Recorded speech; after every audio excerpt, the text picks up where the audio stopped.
بسم اللہ الرحمن الرحیم۔ آج ہم بات کریں کہ دکھ کی۔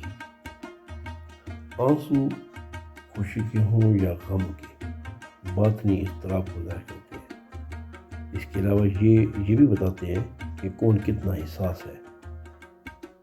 حساس ہونے کی یہ خوبی ہر شخص کی دوسرے سے جدا ہوتی ہے، کسی میں زیادہ اور کسی میں کم۔ کوئی بہت ہی معمولی بات کو دل پہ لے بیٹھتا ہے تو کوئی بڑی سے بڑی بات کو ایسے ظاہر کرتا ہے جیسے کچھ ہوا ہی نہ ہو۔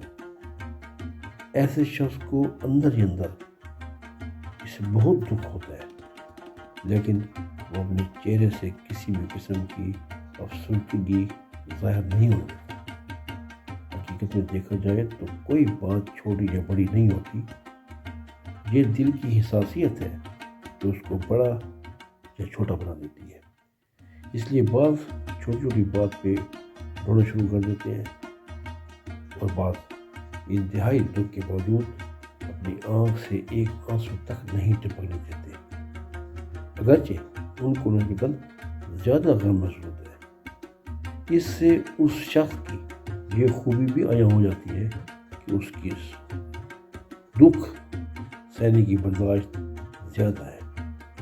یہی اہل ذات کی پہچان ہے، کیونکہ ایک تو ان کا اپنا دکھ دوسرے سے زیادہ ہوتا ہے، دوسرا ایک دکھی ہونے کے باوجود دوسروں کے دکھ درد کو اپنے درد پر ترجیح دیتے ہیں اور اپنے غم کو بالائے طاق رکھ کر دل ہی دل میں اپنے دکھ سمو لیتے ہیں۔